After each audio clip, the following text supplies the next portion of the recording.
กราบทักทายสบายดีและสวัสดีครับพ่อแม่พี่น้องเนาะบอกว่าจะอยู่ในประเทศหรือว่าต่างประเทศเนาะพี่น้อง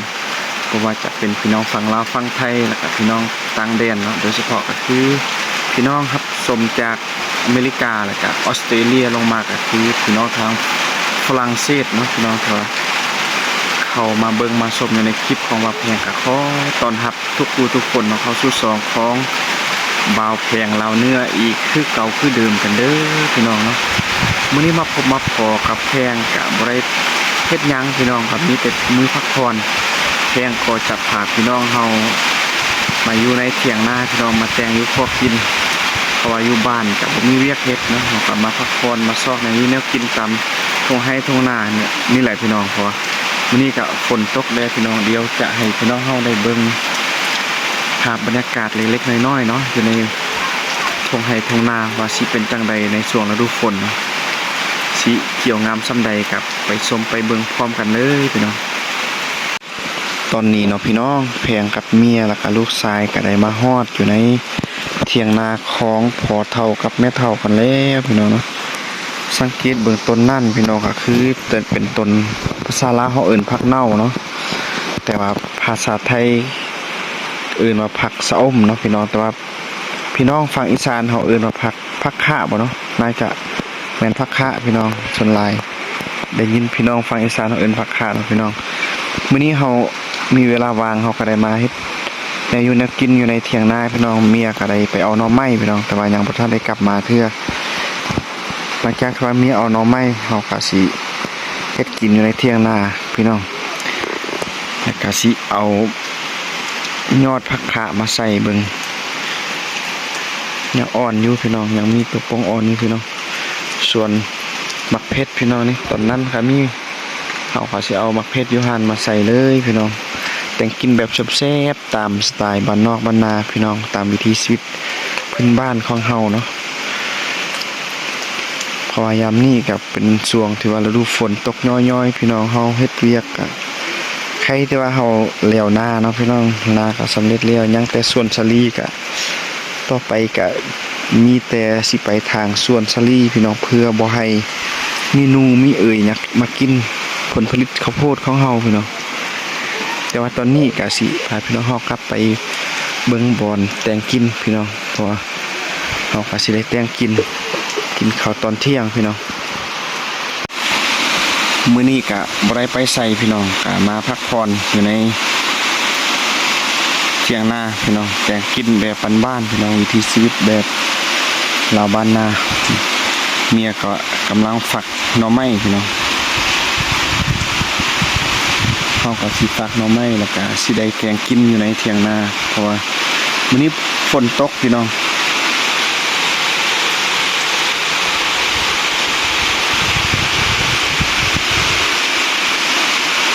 กินแกงหน่อไม้ใส่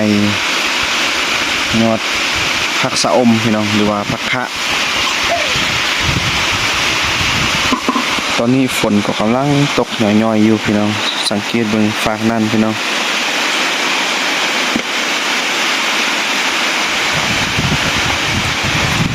ทางลุ่มนั้นก็คือเป็นทงนาคลองพ่อเฒ่ากับแม่เฒ่าพี่น้องเขาก็กำลังเคี่ยวอยู่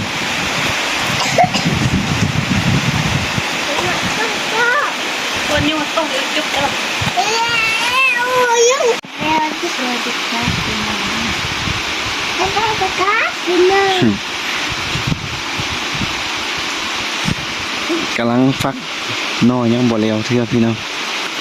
ไฟของเฮากะบ่ค่อยขึ้นปานใดพี่น้องบ่ค่อยลุกบ่ค่อยแห้งเพราะว่าฟืนมันซุ่มยามนี้เนาะการดังไฟกะค่อนข้างยาก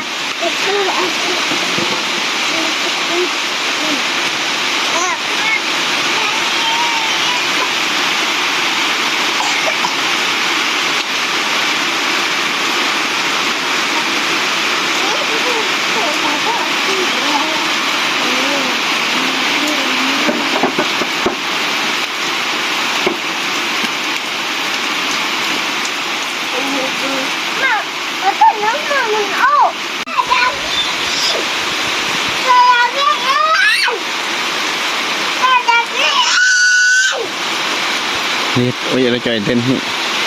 เปิดเรื่องการฝักหน่อไม้ของเฮากับกำลังสิแล้วพี่น้องอย่างแต่ดวงเดียวนะพี่น้องนี่ก็คือลูกไส้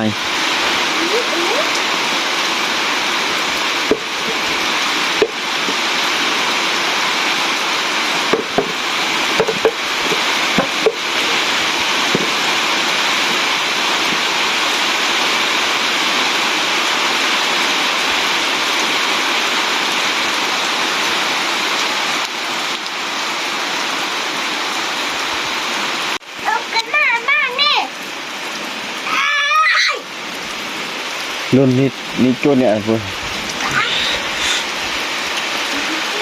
พาพี่น้องเฮามาพักผ่อนพี่น้องมาเบิ่งวิวบรรยากาศทงไห่ทงนาอยู่ในชนบทลาว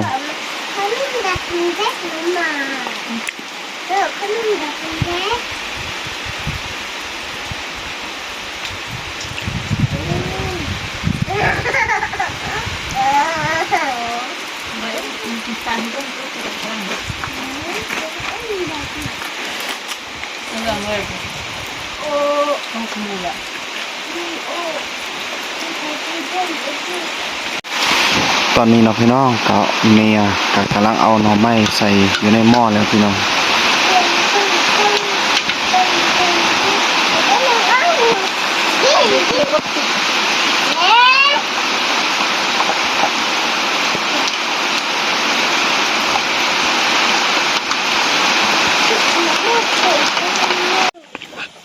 เอาพี่น้องตอนนี้แพงกะสิได้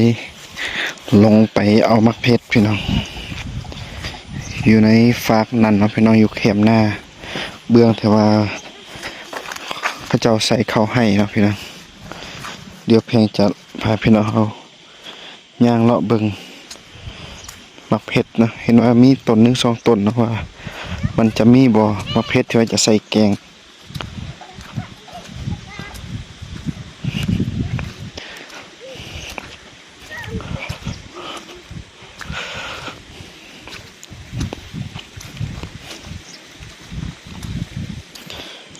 ช่วงแล้วเนาะพี่น้องเฮาก็ได้มาใส่เบ็ดตามคันนาแถวนี้มันก็มีปลาไหลหรือว่าภาษาเฮาเอิ้นปลาเอียนพี่น้องก็ได้อยู่พี่น้องแต่ว่าตอนนี้เนาะมันมีหญ้าแล้วมันบ่ค่อยเห็นหูของมันพี่น้องคันว่าเฮาเห็นหูเฮาก็เอาเหยื่อเสียบใส่อยู่ในเบ็ดแล้วก็ไปปักใส่บนหูมันพาถึกไว้ขนาดเลยพี่น้องสำหรับตัวเอียนเนาะเดี๋ยวเราจะพาพี่น้องเราไปเบิ่งต้นมะเพชรว่ายังสิมีอยู่บ่พี่น้องมะเพชรกับเป็นต้นที่ว่าปลูกปีกายพี่น้องปลูกปีกายแต่ว่าปีนี้มันก็ยังขึ้นอยู่ต้นหนึ่งสองต้นประมาณนี้แหละพี่น้องเดี๋ยวเราจะข้ามไปเบิ่งเนาะพี่น้อง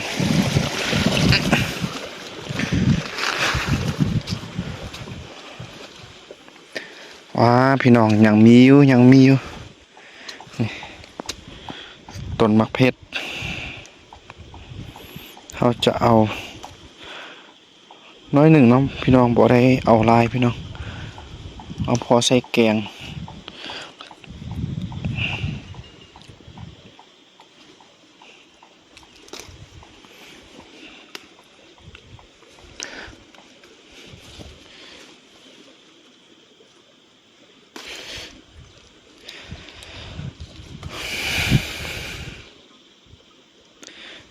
เอาซ้ำนี้พอเนาะพี่น้องพอแต่ว่าใส่แกงกินใส่แกงหน่อไม้แซ่บๆพี่น้อง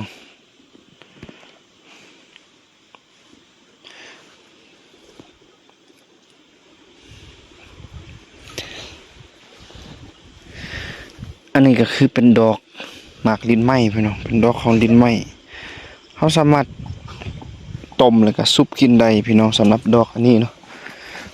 คันว่ามันลายนี่มันคล้ายคือกับดอกแคร์ไหนพี่น้องดอกแคร์ปลา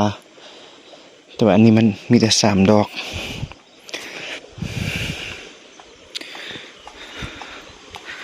เที่ยงนาอยู่พุ่นเนาะพี่น้องเดี๋ยวเราจะกลับไปแต่งกินต่อพี่น้อง หมอที่ว่าเฮาแกงหน่อไม้พี่น้องกำลังฟดอยู่นี่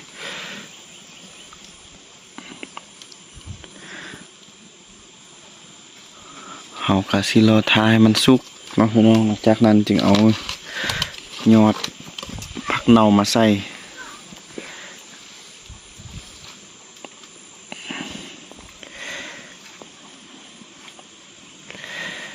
ไม่ไม่ยังตอนนี้เฮาก็สิได้รับประทานอาหารกันแล้วพี่น้องนี่แกงหน่อไม้พี่น้องแล้วก็ปิ้งซีนแห้งพี่น้องแล้วก็มักเผ็ดดิบแล้วเฮาสิเอากับเกลือแป้งนัวตอนนี้ก็ขออนุญาตกินข้าวก่อนพี่น้องเอาพี่น้องเนาะหลังจากที่ว่าเฮากินข้าวกินน้ำแล้วพอดีฝนก็เซาตกพี่น้องแพงก็ย่างลงมาอยู่ในนาพี่น้องเดี๋ยวจะให้พี่น้องเฮาได้เบิ่งภาพบรรยากาศหลังจากที่ว่าฝนเซาตกเนาะว่าสิเป็นจังใดเนาะก็ไปรับชมรับเบิ่งพร้อมกันเลยพี่น้องตอนนี้เนาะพี่น้องฝนก็เซาตกแล้วพี่น้องเฮาก็พอดีกินข้าวแล้วพี่น้องกินข้าวเที่ยงเฮาก็สิพาพี่น้องเฮาย่างเลาะเบิ่งวิวอยู่ในทุ่งนาตามหมู่บ้านพี่น้องทุ่งนาก็บ่แม่นนาของแพงหรอกพี่น้องเป็นนาของพ่อเฒ่าแม่เฒ่าถ้าแพงก็มาช่วยเวียเขาจะเอาตลอดนะพี่น้องเพราะว่าอยู่บ้านเดียวกันนะก็ได้มาช่วยเวลาที่เขาเจ้าบ่อยู่แพงก็ได้มาเบิ่งนำเบิ่งอยู่ในนาพี่น้องช่วยเขาเจ้าเบิ่งแยงวิวก็โคตรงามพี่น้องเพราะว่ายามนี้นะเขาก็กำลังปงเขียวอยู่อีกบ่ดนเนาะเขาก็สิใหญ่ขึ้นกว่านี้แล้วก็สิงามแฮงงามพี่น้องเนาะฝนก็เซาตกแล้วท้องฟ้าก็ฝากนั่นก็แจ้งสว่างดีพี่น้องส่วนอีกฝากพูนพี่น้องนี่ฟ้ามืดฟ้าครึ้มกันอยู่ ก็ประมาณนี้เนาะพี่น้องสำหรับวิวอยู่ในหมู่บ้านหรือว่าตามท้องนาให้นาหัวสวนของบ้านทั่วแพงอยู่ก็แพงก็จะพยายามอัดคลิปวิดีโอให้พี่น้องเฮาได้เบิ่งตลอดเนาะพี่น้องถ้าว่าคนใดที่ว่ามักเบิ่งจังซี่ก็อย่าลืมเขาไปเบิ่งอยู่ในคลิปของแพงเนาะแพงจะพยายามอัพคลิปแต่ละมื้อเนาะพี่น้องอยู่ในตอนแลงพี่น้องประมาณ7 โมงแรงหรือว่า1 ทุ่มเนาะภาษาไทยเอิ้น1 ทุ่มเลยทางบ้านเฮาเอิ้น7 โมงตอนแรงประมาณนั้นเนาะพี่น้องขึ้นกับสัญญาณพี่น้องบางมื้อสัญญาณก็ไวก็ได้อัพไวบางมื้อสัญญาณก็โคตรช้าเนาะพี่น้องก็ได้ลงช้าน้อยนึงพี่น้องจังใดก็ฝากพี่น้องเฮาเข้าไปเบิ่งเพื่อเป็นกำลังใจกันคือเก่าพี่น้องแล้วสุดท้ายนี้พี่น้องเพลงก็อยากฝากซองอีกคือเก่าคือเดิมหั่นล่ะเด้อพี่น้องเนาะบ่ว่าจะเป็นพี่น้องที่ว่าอยู่ฝั่งไทยฝั่งลาวแล้วก็พี่น้องต่างแดนที่ว่าฮักมักวิถีชีวิตจังซี่พี่น้องนี่ก็อย่าลืมเข้าไปเบิ่งแล้วก็ช่วยกดไลค์กดแชร์กดติดตามอยู่ในซองของเฮานี่เด้อพี่น้องเนาะเพื่อเป็นกำลังใจให้แพงกับเมียแล้วก็ลูกชายที่ว่าจะได้เฮ็ดคลิปแบบนี้พี่น้องให้พี่น้องเฮาได้เบิ่งภาพบรรยากาศหรือว่าทิวทัศน์ธรรมชาติอยู่ในบ้านนอกบ้านนาเฮาเป็นต้นก็การเฮ็ดให้เฮ็ดนาหั่นแหละพี่น้องพบกันใหม่อยู่ในคลิปหน้าเนาะพี่น้องสำหรับมื้อนี้แพงต้องขอกล่าวคำว่าสบายดีพี่น้อง